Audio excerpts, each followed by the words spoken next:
Dimite el ministro de Defensa de Israel. Benny Gantz reclama al primer ministro Benjamin Netanyahu la convocatoria de elecciones.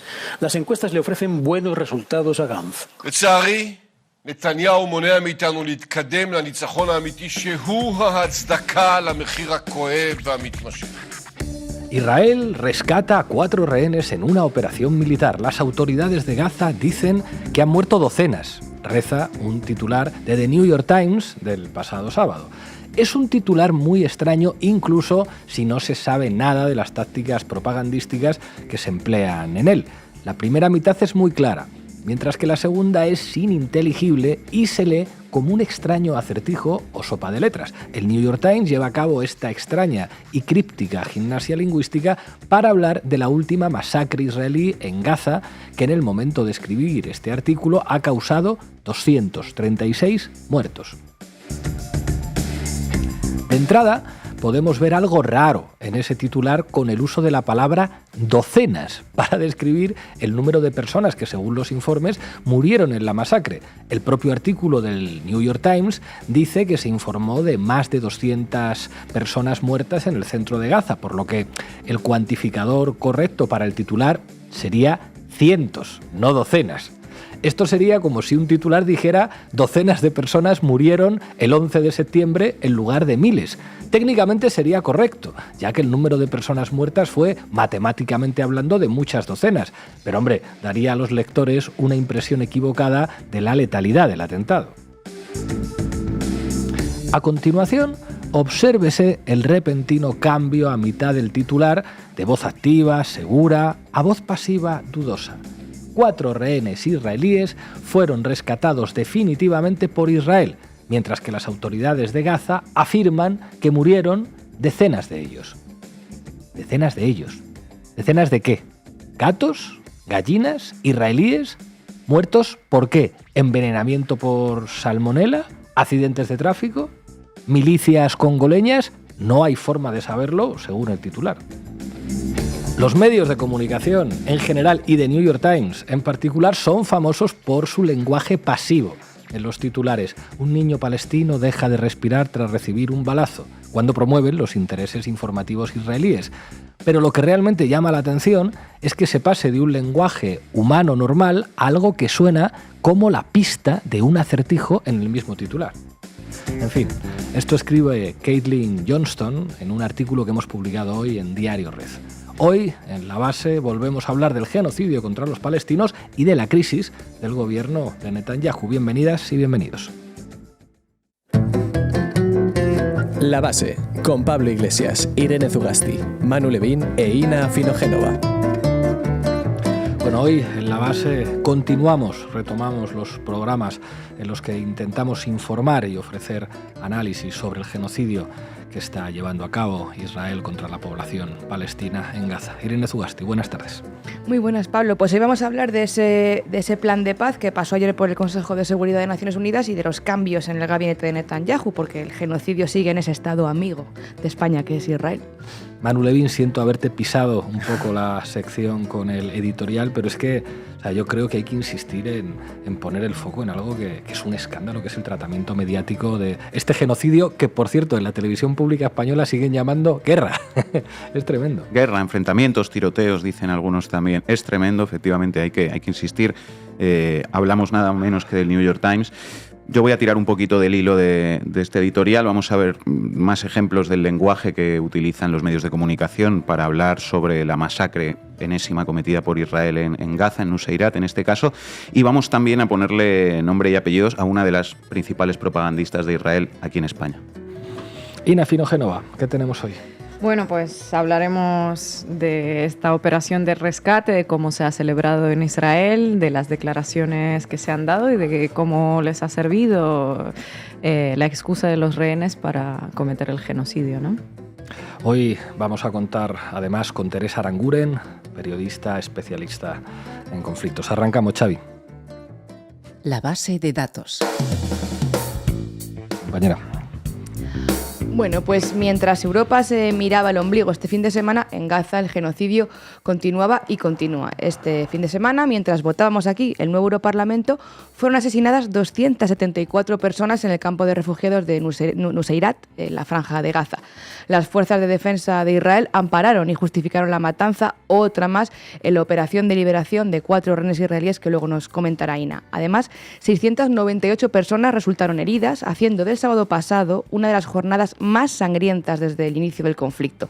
Desde el 7 de octubre, y hay que recordarlo, se han alcanzado los 37.084 víctimas mortales, según el Ministerio de Sanidad gazatí, además de dejar 84.494 personas heridas en toda Palestina. No es la primera vez que Israel ataca a Nuseirat. De hecho, durante las últimas semanas se han intensificado los ataques aéreos sobre esta zona del centro de la Franja de Gaza.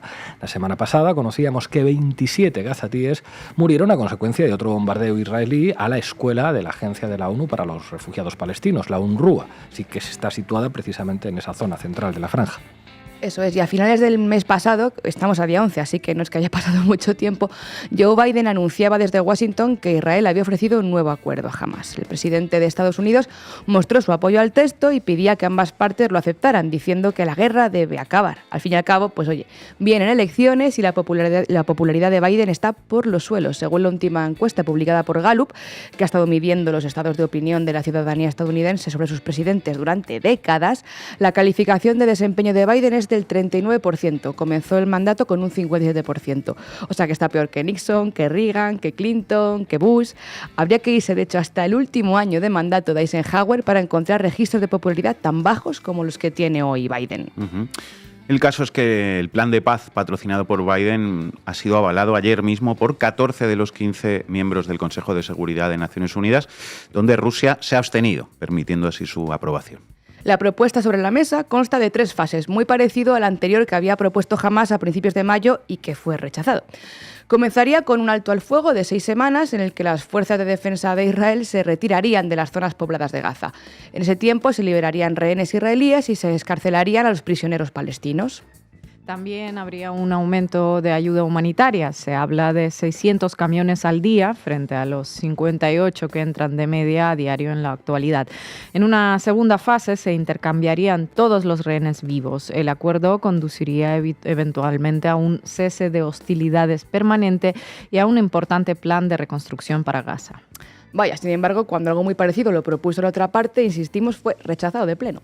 Pero en todo caso, aunque Hamás ha dicho que ve la propuesta positivamente y está abierto a negociar, seguimos informando, como hoy, de ataques a escuelas por parte de Israel, ataques a población civil y no dejamos de sumar asesinadas en Palestina. Eso ha sido la respuesta de Israel a este consenso internacional. Ataques como el de Nuseirat son la prueba de que la doctrina Netanyahu se mantiene en que la vía militar es la única posible para salvar a los rehenes. Y parece que hay un respaldo social a esta postura, aparentemente. Un estudio del Pew Research Center reveló a finales del mes de mayo que un 39% de los israelíes creen que la respuesta sobre la franja tras los ataques del 7 de octubre, en los que murieron unas 1.200 personas y 253 fueron secuestradas, era adecuada. Mientras que una cifra similar, el 34% de los y las israelíes creen que no es suficiente y solo un 19% de la población de Israel ve excesiva esta operación. Sin embargo, la crisis de su gabinete es patente y el descontento de una parte de la sociedad israelí también. Este fin de semana, el domingo concretamente, el ex general y ministro del gabinete de guerra del Ejecutivo de Emergencia de Benjamin Netanyahu, Benny Gantz, anunció su dimisión porque, según dijo, Netanyahu nos impide avanzar hacia una verdadera victoria.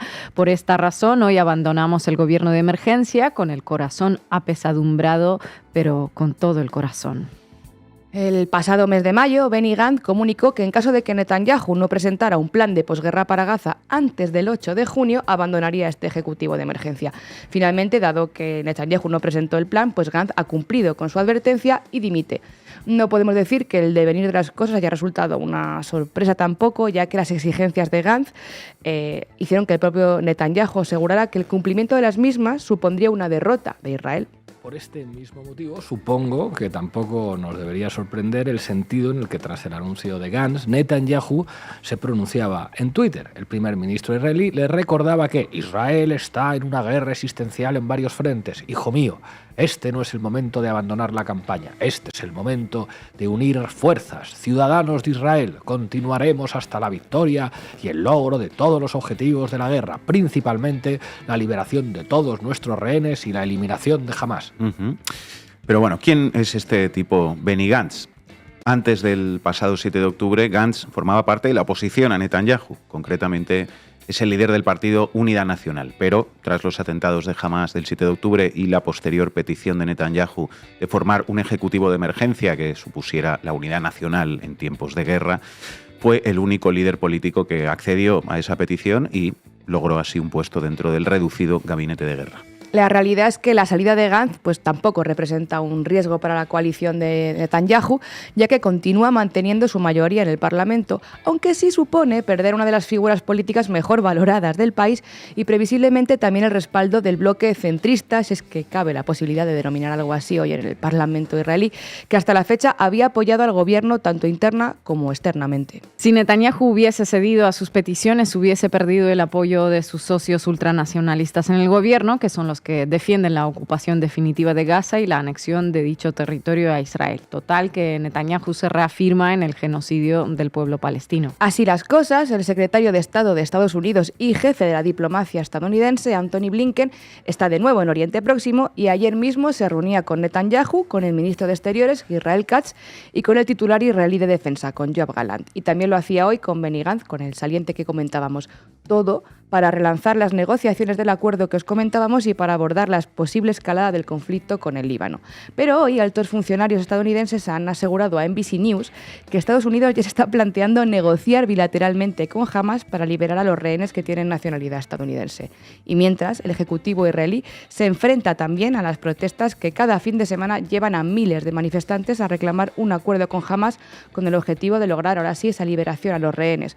Pero Netanyahu y a su gabinete parece que no le importa demasiado. Los familiares de los rehenes que siguen cautivos en Gaza exigen al gobierno de Israel que lleguen a un acuerdo para su liberación.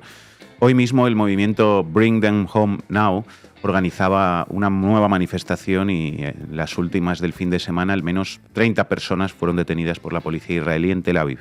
Las reivindicaciones de esos miles de manifestantes que se han intensificado desde abril piden un acuerdo para la liberación de los rehenes, como decíamos, la disolución del gobierno y la celebración de elecciones anticipadas. Pero aún con todo, el gabinete de Netanyahu prosigue.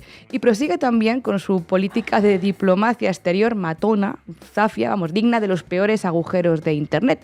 Para muestra un botón, el ministro de Exteriores, Israel Katz, tuiteaba una foto tras las europeas celebrando los resultados de la derecha y de la extrema derecha en España, junto a una imagen que la había generado con inteligencia artificial, donde se ven unos huevos estrellados sobre la cabeza de Pedro Sánchez y de Yolanda Díaz. Y decía, los españoles han castigado a la coalición de Sánchez Castejón y Yolanda Díaz con una contundente derrota en las elecciones.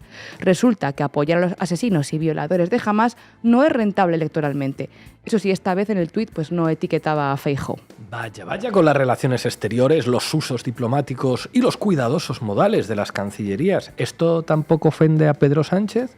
¿Mantenemos la retirada de la embajada argentina por los insultos de Milei, pero que un ministro de Exteriores de un país investigado por genocidio te amenace en Twitter o se burle de ti usando las herramientas de los intoxicadores digitales ultras te parece aceptable? ¿Así se comporta un país amigo como Israel?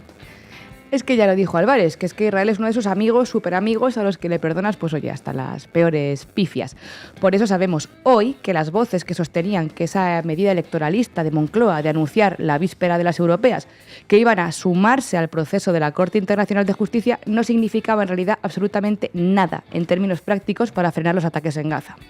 Olga Rodríguez lo explicaba brillantemente en un artículo. España no se suma a la demanda por genocidio contra Israel, sino al proceso judicial para asistir a la Corte de La Haya. El paso dado por el gobierno español y anunciado por el ministro de Exteriores, José Manuel Álvarez, no significa que nuestro país se una a la denuncia por genocidio, ante la cual el propio Álvarez ha dicho que prefiere no pronunciarse. De hecho, Álvarez insistió en que España no toma partido por ninguna de las dos partes del proceso. Ni España ni ningún país europeo han adoptado estas medidas cuando se cumplen 8 meses del inicio del genocidio israelí contra el pueblo palestino en Gaza. El propio fiscal jefe de la otra Corte de La Haya, el Tribunal Penal Internacional, indicó que Israel ha privado internacional y sistemáticamente a la población civil en todas partes de Gaza de objetos indispensables para la supervivencia humana. Pero en su anuncio del pasado jueves, el ministro Álvarez evitó definir como crímenes los ataques israelíes contra civiles en la franja. Ni crímenes ni genocidio. Por cierto, antes de acabar, no podemos cerrar esta sección sin mostrar la brutalidad policial con la que ayer desalojaron a los estudiantes pro-palestinos de la Universidad de Sevilla. Porque ayer lunes, pues un grupo de ellos y ellas, a modo de protesta, se encerraba en el decanato de la Facultad de Filología de la Universidad de Sevilla para presionar al rector y mantener con él una audiencia para hablar de la situación de los convenios de la Universidad de Sevilla con universidades y empresas israelíes y también con las españolas que colaboran de ellas. Así que de madrugada, 2 agentes de la Policía Nacional irrumpían en el despacho donde estaban durmiendo las activistas y los desalojaron por la fuerza, causando heridas a varias personas, según se aprecia en los vídeos que podéis encontrar en redes sociales. Y eso no fue lo único. Una vez desalojaron el decanato, fueron a por la acampada instalada desde hace casi un mes en los jardines del rectorado. Miguel Ángel Castro Arroyo, el rector de Hispalense, ha declarado que la petición de desalojo y desmantelamiento de la acampada fue suya, amparándose en que la hostilidad y agresividad de los activistas había ido en aumento. Él mismo ha agradecido la actuación de los cuerpos y fuerzas de seguridad del Estado. Pues nada, Miguel Ángel, no nos olvidaremos, y tu alumnado tampoco. Como nos decía el otro día el cirujano y rector de Glasgow, Ghassan Abu Sittah, que vino al Congreso invitado por Yone Belarra, los convenios con las universidades europeas que mantiene Israel son una forma que tiene Israel de acaparar fondos públicos de la Unión Europea, fondos que deberían ser para la investigación, y Israel los reinvierte en su mercado de seguridad, de defensa y de telecomunicaciones y en su influencia exterior. Así que, por lo tanto, son una extracción de nuestros recursos, de nuestro estudiantado, profesorado, investigadoras, de nuestra educación pública, para dárselos al régimen de guerra. Pues eso, Miguel Ángel, que no nos olvidaremos. Gracias, compañera. No hay sanciones, esto es inconcebible. Muchísimas muertes, que no son muertes, son asesinatos. Masacran a niños, esto no había pasado nunca, y con total impunidad. Es una vergüenza para el mundo. ¿Dónde están los derechos humanos? ¿Dónde están las leyes internacionales? ¿Y a dónde vamos todos? Manu Levin, adelante. Adelante, compañeros. Titulares al banquillo. El análisis mediático de Manu Levin. 2 formas muy diferentes de contar la misma noticia sobre el mismo hecho. La primera, cómplice con la propaganda sionista, y la segunda, con un mínimo respeto por la verdad, por la dignidad humana y por la idea de que las vidas de los israelíes no valen más que las vidas de los palestinos. Os voy a poner 3 ejemplos de la primera forma de contar la noticia. Enseguida veréis de qué estamos hablando. Titular de la Deutsche Welle. Israel anuncia haber liberado a 4 rehenes en Gaza. El ejército israelí anunció que liberó a 4 rehenes israelíes vivos en una difícil operación militar en Nuseirat, en el centro de la Franja de Gaza. Segundo ejemplo, titular de La Vanguardia. El ejército israelí rescata 4 rehenes vivos en Nuseirat, en el centro de la Franja de Gaza. Titular de Onda Cero, tercer ejemplo. Israel anuncia el rescate de 4 rehenes con vida tras una operación en el centro de Gaza. Ok, ahora un ejemplo de la segunda manera de contar exactamente la misma noticia. Titular de Público. Israel mata a más de 270 personas en una operación en Gaza para rescatar a 4 rehenes. Israel mata a 270 personas para rescatar a 4 rehenes. Efectivamente, un titular mínimamente honesto para informar sobre una nueva masacre del ejército de Israel en Gaza. A diferencia de los de La Vanguardia u Onda Cero, que consideran que lo único importante y por lo tanto lo que merece ser llevado al titular es la salud de esos 4 rehenes israelíes por encima de las víctimas de 270 palestinos que sencillamente no existen. O no existen o aparecen ya en el subtitular o en el cuerpo del texto o como una nota al pie prácticamente, como meros daños colaterales de una operación difícil que decía la Deutsche Welle. Esa decisión editorial, se mire por donde se mire, supone conceder mucha más dimensión en todos los sentidos a la vida de 4 israelíes que a la de 270 palestinos y por lo tanto, en fin, es una absoluta inmoralidad que apuntala la propaganda racista del sionismo, ¿no? Esa que dice que los palestinos son animales humanos. En lugar de negociar un acuerdo para un alto al fuego que incluya una liberación cruzada de prisioneros, recordemos también que Israel tiene a miles de rehenes palestinos en sus cárceles, Netanyahu comete un baño de sangre matando a casi 300 personas para rescatar a 4 y matando también por error a 3 de sus propios rehenes, según denuncia la resistencia palestina. Y lo que hacen medios como el Deutsche Welle, La Vanguardia o Onda Cero es omitir la masacre de sus titulares y poner el foco en los 4 rehenes liberados, como si se tratara de una buena noticia. Una gran noticia, ¿verdad? Tremendos los pics pro genocidio que seguimos viendo en grandes y supuestamente muy prestigiosos medios de comunicación, pero esto no es nada comparado con los camaradas de Desinfobae. Atención a cómo informa, entre comillas, este digital sobre la masacre de Israel en Nuseirat. Insistimos, casi 300 personas asesinadas. Tengan a mano una palangana. Los vídeos del espectacular rescate de los 4 rehenes israelíes secuestrados por Hamas en Gaza. Asesinar a 270 personas en uno de los peores baños de sangre de este genocidio. Espectacular. Espectacular y audaz, muy audaz. Este lunes, dice Infobae, fue publicado un vídeo de la operación de rescate en la que las fuerzas de seguridad israelíes lograron liberar a 4 rehenes que habían sido capturados por el grupo terrorista Hamas en la Franja de Gaza. La audaz operación, llevada a cabo por el Ejército de Defensa de Israel, el Shin Bet y la unidad de élite Yamam, se desarrolló el pasado sábado en el corazón de Nuseirat, en el centro de Gaza. El contraalmirante Daniel Hagari, portavoz del ejército israelí, calificó la misión como una operación compleja y de alto riesgo basada en información de inteligencia precisa. En la casa donde estaban retenidos Meir Jan, Koslov y Sif, se produjo un intenso tiroteo. Durante el enfrentamiento, el inspector jefe Arnon Zamora, oficial de Yamam y comandante del equipo de rescate en el segundo edificio, resultó gravemente herido por disparos de terroristas de Hamas. Mientras los 3 rehenes y Zamora eran rescatados, el vehículo en el que viajaban fue atacado por Hamas y quedó atrapado. Inmediatamente, otras tropas israelíes llegaron al lugar para rescatarlos y los llevaron a un helipuerto improvisado en Gaza. Al llegar a suelo israelí, el agente herido fue trasladado de inmediato a un hospital para recibir tratamiento. Vale, así que Desinfobae califica una matanza con cientos de personas asesinadas de tiroteo y de enfrentamiento. Y a continuación nos habla de uno de los militares israelíes heridos en la audaz y espectacular operación. Nos dice su nombre, su apellido y que fue trasladado a un hospital. Y los nombres y los apellidos y las historias de vida de las 270 personas que asesinaron. No existen. El contraalmirante Hagari, continúa Desinfobae, subrayó la valentía y el sacrificio de las fuerzas israelíes, destacando que arriesgaron sus vidas para salvar las vidas de nuestros rehenes. 270 muertos, insisto. Concluyó: cuando decimos que haremos todo lo posible para que nuestros rehenes vuelvan a casa, lo decimos en serio. No dejaremos de luchar por su libertad. Cualquier otro país decente del mundo haría lo mismo. Y añade Desinfobae, de su propia cosecha, ya fuera de la cita entre comillas, con las declaraciones de Hagari, que reproducen su propaganda, lo siguiente: la operación Semillas de Verano demuestra una vez más el compromiso de Israel de rescatar a sus ciudadanos y garantizar su seguridad, incluso en las circunstancias más desafiantes. Audacia, decencia, compromiso, valentía. Estas son algunas de las palabras que incluye Desinfobae, ya sea reproduciendo propaganda sionista entre comillas o poniéndolas de su propia cosecha para calificar a unos militares que acaban de asesinar a 270 personas. Repugnante es una palabra moderada para calificar esto.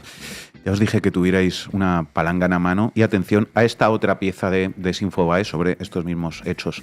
Las emotivas imágenes de los rehenes israelíes rescatados tras 8 meses en cautiverio de Hamas. Noah Argamani, de 25 años, Almog Meirjan, de 21, Andrei Koslov, de 27 y Shlomi Sif, de 40, fueron rescatados en un complejo militar, en un operativo militar, en Nuseirat. ¿Cómo se puede calificar de emotivas imágenes las escenas posteriores a una masacre de casi 300 personas? Desinfobae te lo Emotivas enseña, ¿no? imágenes, es una cosa, no sé, macabra, sanguinaria, monstruosa. Se me acaban los calificativos. La náusea.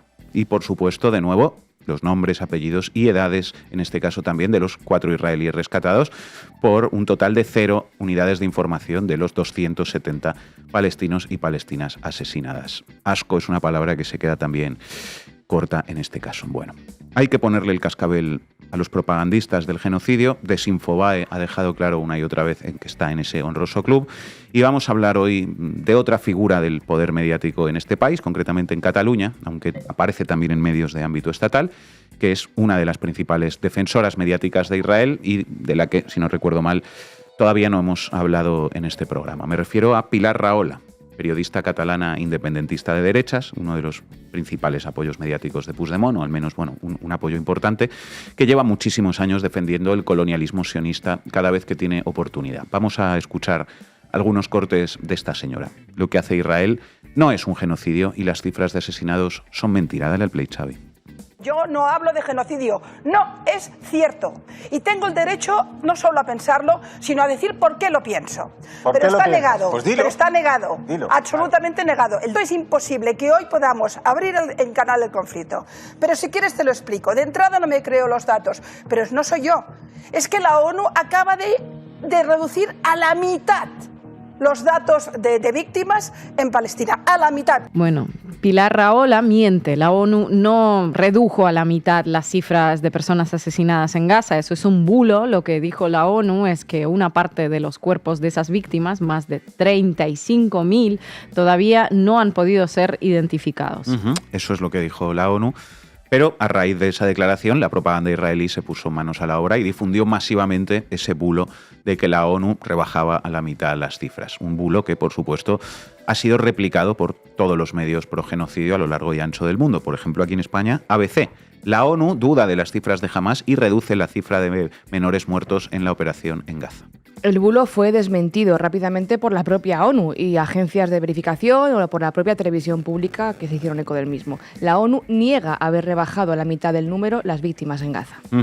Y en el interior de la pieza, Radio Televisión Española, por ejemplo, explica lo que os estaba diciendo, lo que os estábamos contando, que lo que decía la ONU es que faltan por identificar los cuerpos de una parte de esas más de 35.000 víctimas, pero eso a Pilar Rahola le da igual. Dale al siguiente, Xavi. Los miles murieron. Eso solo saben los palestinos. Los palestinos cada día saben que hoy han muerto 581 personas, de los cuales 700 son niños. Más o menos. Perdonen el chiste. Qué divertido, Pilar. Di que sí. ¿Cómo se puede, además de mentir para defender un genocidio, hacer bromitas sobre el asesinato de miles de niños? En fin, qué asco. Eran todos terroristas, aunque tuvieran 5 años, 1 año, lo que haga falta, como los de la UNRWA, los trabajadores de la UNRWA también. Pilar Rahola, hace unos pocos días, la semana pasada, con Orlando Pettinati, que es uno de los periodistas más conocidos de Uruguay. Contale a la gente qué es la UNRWA. Bueno, la UNRWA es otra gran estafa.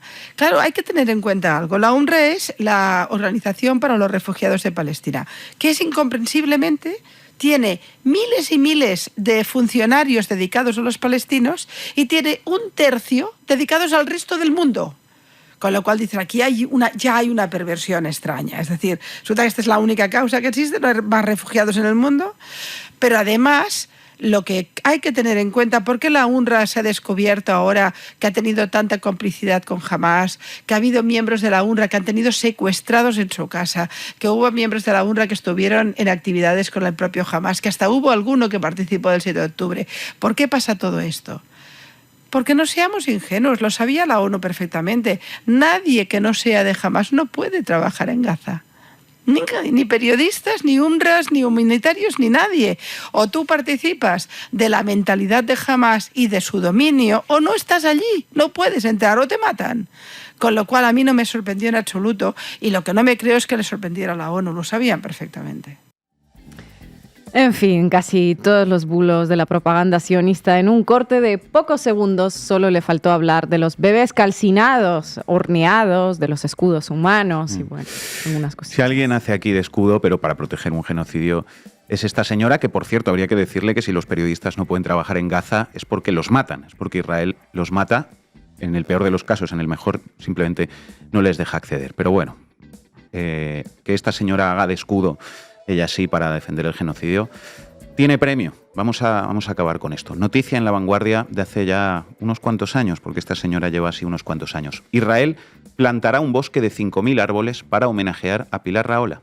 El Fondo Nacional Judío honra así a la periodista por su labor a favor de los derechos del Estado israelí. Que yo sepa, los derechos son de las personas, no de los estados, pero en fin. El Fondo Nacional Judío plantará a principios de 2011 un bosque de 5.000 árboles en Israel para homenajear a la periodista y escritora Pilar Rahola. Queremos eternizar así su labor, ha asegurado a Europa Press el responsable de esta fundación en España, Lawrence Franks. Y lo de que los plantaban en Israel hay que ponerlo entre comillas también, porque si uno busca a qué se dedica exactamente esa organización que homenajea a Rahola con un bosque de 5.000 árboles, encuentra lo siguiente, y es que, abro comillas, uno de los proyectos que esta organización realiza es la plantación de árboles en territorio ocupado para hacer inservibles las tierras de cultivo de la población autóctona y provocar la expulsión forzosa de los palestinos en aldeas y pueblos en el desierto del Negev. Amnistía Internacional denunció en multitud de ocasiones la estrategia del Fondo Nacional Judío y la Autoridad de Tierras israelí para desplazar a la población de las 35 aldeas palestinas no reconocidas por Israel en la zona. Un bosque con el nombre de Pilar Rahola que funciona como ariete para la limpieza étnica y la colonización de Palestina. ¡Qué gran honor, Pilar! En fin, dime quién te premia y te diré quién eres. Gracias, Manu.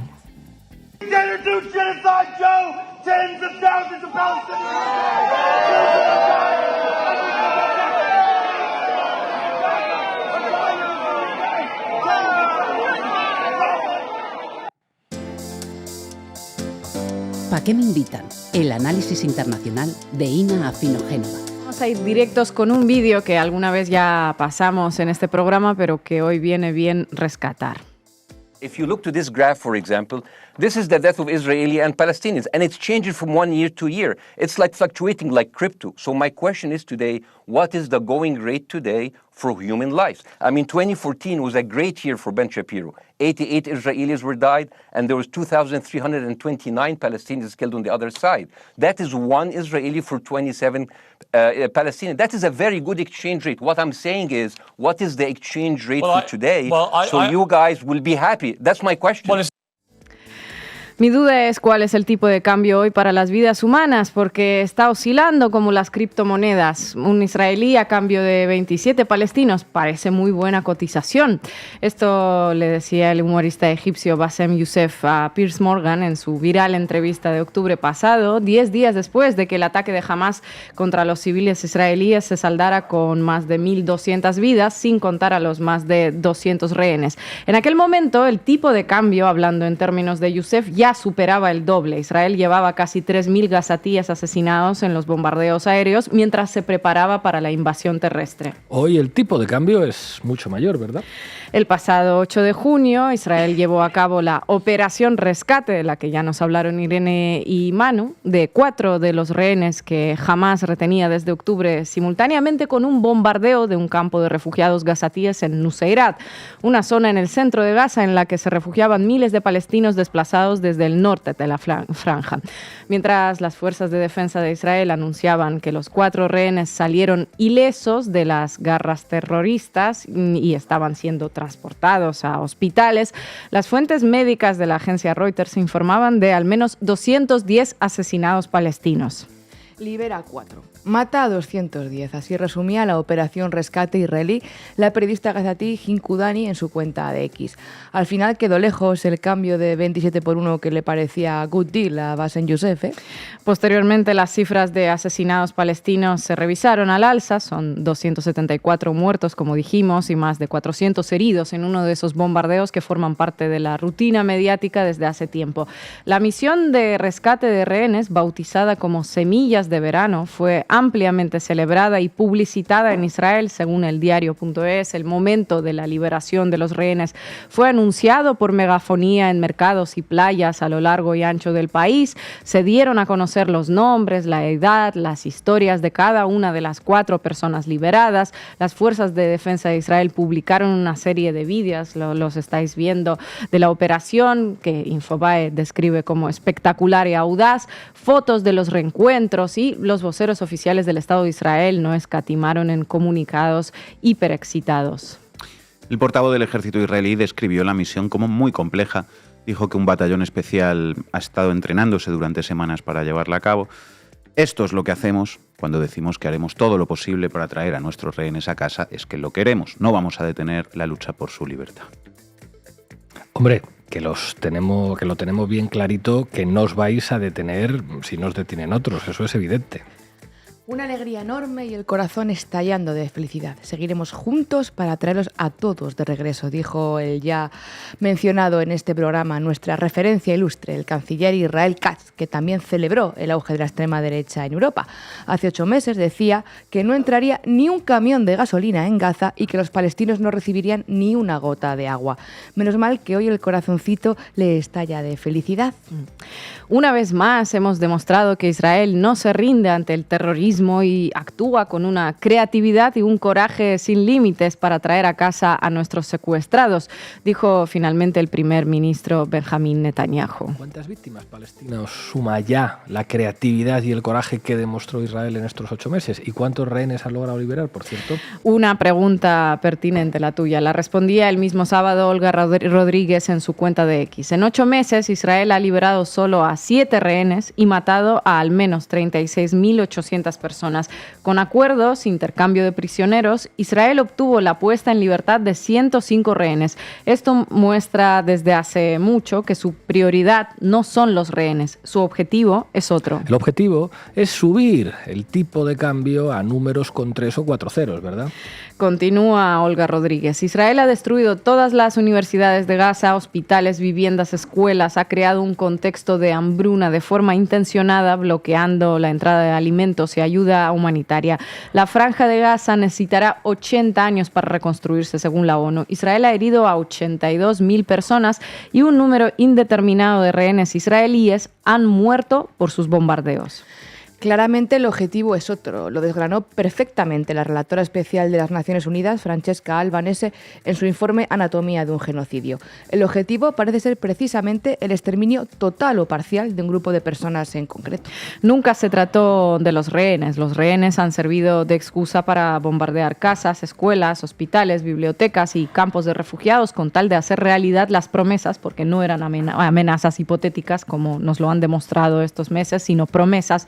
Pues las promesas que han ido haciendo portavoces israelíes a lo largo de estos meses. Borrar Gaza de la faz de la tierra, quemarla, tal y como proponía el vicepresidente del Parlamento, Nissim Vaturi, eliminar todas las células del cáncer, como dijo el portavoz ante la ONU, Gilad Erdan, o recordar a Amalek, como pidió el propio Netanyahu en referencia al pueblo exterminado que aparece en un pasaje del Antiguo Testamento. Si en este cometido, el de eliminar todas las células cancerosas, cae alguna célula sana, pues mala suerte, daño colateral. Y si caen decenas de miles, pues tampoco pasa nada. Bueno, de ahí también el rechazo sostenido y sistemático a cualquier propuesta de intercambio de rehenes hecha por Hamás, que han hecho unas cuantas ya a lo largo de todo este tiempo, todas rechazadas, insisto, porque no son de fiar los de Hamás. Claro. Y mientras tanto, para justificar esa quimioterapia con napalm a la que les están sometiendo a los palestinos, vienen muy bien las historias de los rehenes, los vídeos de sus cautiverios, las fotos de sus familias. No pienses en casi 40.000 asesinados en Gaza. Mejor mira cómo reacciona Noah al llegar a casa y enterarse que le llama nada más ni nada menos que el presidente de Israel, Isaac Herzog. Que no decimos que no haya que contar esas historias, pero 8 meses después de un genocidio televisado en total y absoluta impunidad, queda como un poco chabacano. Un pelín propagandístico para seguir lavándole la cara a los genocidas. Valieron la pena los ríos de sangre palestina porque a Noah la llamó Isaac Herzog. Pero ojo, no vaya a ser que Noah o algún otro rehén liberado empiece a dar entrevistas y contar que quizás se pasan un poquito las fuerzas de defensa de Israel, que quizá hay que conversar más con los palestinos. Ayer Haaretz publicó un artículo sobre una de las 7 rehenes liberadas en estos meses. Agam Goldstein se titula «Qué mal que volvieras». Una rehén liberada israelí dice recibir comentarios horrorosos. ¿Por qué? Pues porque dijo en una entrevista que había hablado con sus captores sobre la naturaleza del conflicto, que había que tener conversaciones para creer en la humanidad, que algunos días sus captores le dejaron escuchar la radio y también que lo que más le atemorizaba durante su permanencia en cautiverio fueron los bombardeos aéreos israelíes. Estábamos en peligro de morir por las explosiones de las bombas, dijo literalmente. Lo que pasa es que las historias de los rehenes son bienvenidas siempre y cuando no vayan contra los marcos que se establecieron hace 8 meses, los marcos de propaganda del genocidio. Condena a Hamás, derecho a la legítima defensa de Israel, animales humanos, todos los habitantes de Gaza son escudos de los terroristas, etc.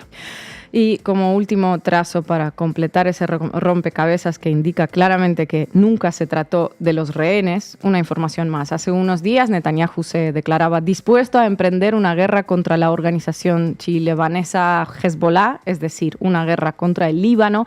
Quien piense que nos quedaremos de brazos cruzados se equivoca. Estamos preparados para una acción extremadamente fuerte en el norte, dijo durante su visita a la frontera con el país vecino. El enemigo encontrará un ejército listo y fuerte cuando reciba las órdenes, asentía el jefe del Comando Norte del ejército, ¿verdad? Netanyahu y su gabinete de ultras necesitaban una guerra antes del ataque de Hamás del 7 de octubre porque han estado envueltos en una oleada de protestas populares y escándalos judiciales enorme. Cuando finalmente empezaron su guerra existencial contra palestinos, las protestas medio cesaron y toda la atención se centró en la liberación de los rehenes. Ahora, con el encadenamiento de demandas por el genocidio en la Corte Internacional de Justicia, declaraciones de la Corte Penal Internacional, resoluciones de la ONU exigiendo el cese al fuego, pues la única salida de Netanyahu y de su gobierno es hacia adelante, extendiendo la guerra a toda la región. La guerra es lo que les garantiza mantenerse en el poder e incluso mantenerse fuera de la cárcel, ya sea contra Irán, ya sea la guerra contra el Líbano, ya sea contra Hamás, y allá que van intentando sumir en ella a toda la región. Las implicaciones que tendría una guerra de estas dimensiones las analizamos en nuestros programas anteriores, por si les interesa. La duda ahora es si el Estado de Israel tendrá luz verde de aquellos que le siguen proveyendo de armas, de dinero y de cobertura en las instituciones internacionales, o si no la tienen. Gracias, Ina. I'm sorry. 1,000 people are dead because of you. You're a war criminal. You're a war criminal, and you're doing propaganda for the EU. You're talking about democracy and women's rights. This is not what the EU is about. You're a war criminal. Call for a ceasefire now. Call for a ceasefire. Free Palestine. Bueno, hoy contamos con Teresa Aranguren. Teresa, muchísimas gracias por atender una vez más a Canal Rey y a la base. Gracias a vosotros por convocarme. Teresa, ¿crees que de alguna manera el resultado de las elecciones europeas, con un reforzamiento de la ultraderecha y de los partidos que en general están por el apoyo a Israel, puede contribuir de alguna manera a que continúe esta suerte de carta blanca al Estado sionista? Pues, de hecho, está pasando. Lo que pasa es que también hay otros aspectos. Por ejemplo, el presidente Biden está cerca de unas elecciones y sabe que su actitud le aleja de ningún soporte por parte de la población que es de origen árabe o de origen musulmán, que es todavía mucho más, de origen o practicantes musulmanes, que es más numerosa. En ese sentido, tiene que hacer algo, porque hay muchas posibilidades de que pierda. Por desgracia, la alternativa es Donald Trump. Entonces, en ese sentido, hay determinadas fisuras, pequeñas fisuras, aunque el ascenso de la extrema derecha, evidentemente, es una noticia negativa para la causa palestina y para la causa europea, para nosotros como europeos. El problema es que hay capacidad, hay decisión para parar la atrocidad que está ocurriendo en Palestina. Bueno, vemos que el último intento, y es significativo, como se ha presentado, ha sido el plan de paz presentado por Biden, que ha sido aprobado por el Consejo de Seguridad. Rusia se ha abstenido para no evitar. Y que evidentemente, y que jamás acepta, pero lo que no tenemos claro es que Israel acepte. Aunque se está diciendo y se intenta tergiversar los datos para que parezca que el escollo es Hamás, no, el escollo es Israel. ¿Por qué? El gobierno israelí.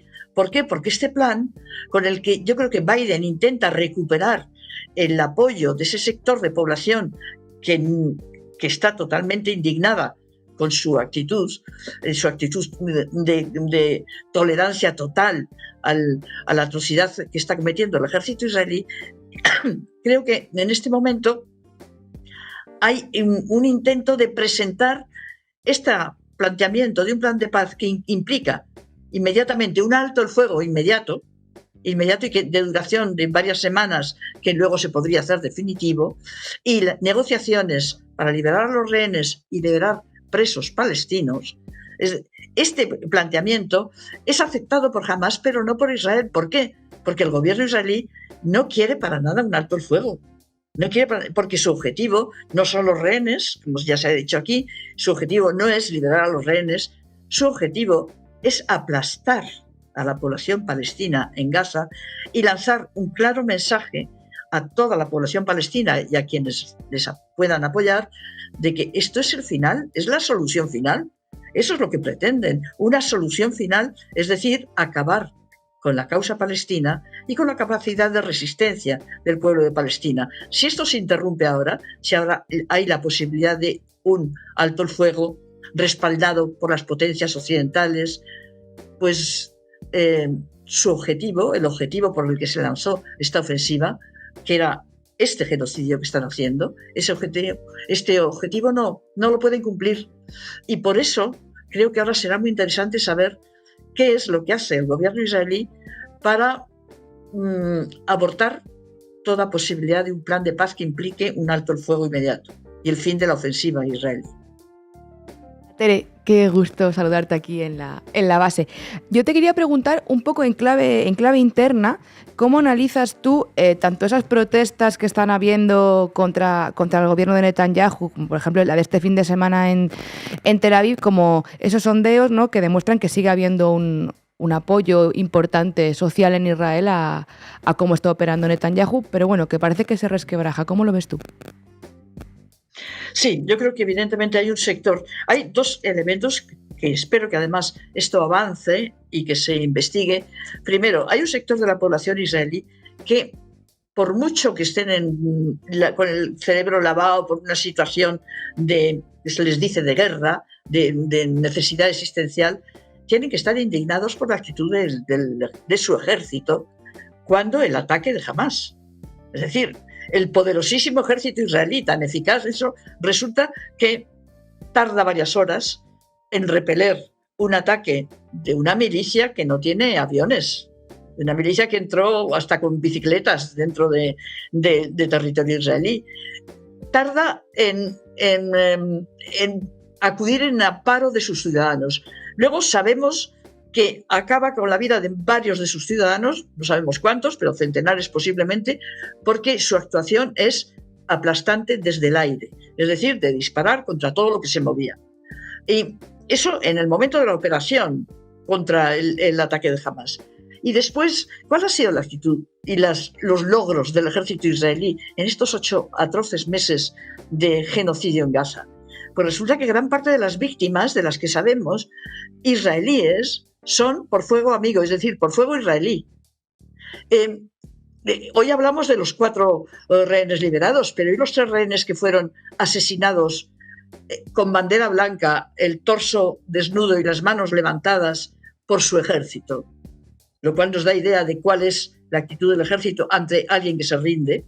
Mataron a 3 de sus rehenes que se estaban presentando ante sus supuestos salvadores. Entonces, creo que tiene que haber un pozo de indignación entre la población israelí o sectores de la población israelí con respecto a la actuación de su ejército.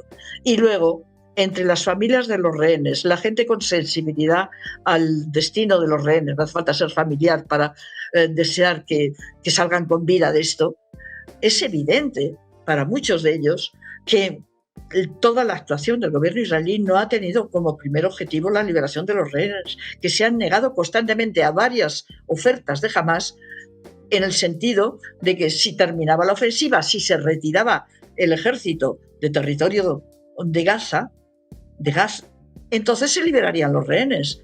Han rechazado siempre esto. Y para familias que saben que están sus hijos, hermanos, novios en Gaza y que Gaza está siendo bombardeada de una manera atroz, ¿qué significa esto? Pues significa que la vida de los rehenes no importa, porque entre las víctimas de esos bombardeos no cabe duda que hay rehenes. Entonces, en ese sentido, recupero el sentido de la pregunta, perdón, se me había ido un poco la olla. En ese sentido, creo que las críticas a la actuación del gobierno israelí van a aumentar y en algún momento habrá una investigación y una investigación que espero que sea en profundidad de qué pasó con el ejército israelí el día 7 de octubre, cuando se produjo el ataque de Hamas. Buenas tardes, Teresa. Ahora sí, muchas gracias por atendernos. Siguiendo un poco con esta reflexión, hace algunos días en otro programa que le dedicamos a este tema, cité unas palabras de Ilan Pappé, que escribió en febrero, un historiador israelí del sionismo, uno de los mayores conocedores de la historia del sionismo. Él decía algo, digamos, osado, pero que, por quien lo dice, es digno de ser escuchado y tenido en cuenta, pienso. Él decía, además de una forma muy categórica, que lo que estamos viviendo es son los últimos coletazos del régimen colonial israelí, que Israel, digamos, que está perdiendo, por más que esté haciendo un baño de sangre, y que lo que estamos viendo es la antesala o digamos, el transcurso de un proceso de descolonización violenta, que es el que habría elegido Occidente, y que, digamos que él certifica o augura el fin del proyecto colonial sionista a raíz de todos estos hechos. No sé qué piensas de esto. A mí me cuesta tener una visión, digamos, tan esperanzadora, pero sé también por qué lo dice Ilan Pappé, porque lo que se ha caído totalmente es el discurso, el relato israelí y la imagen de Israel.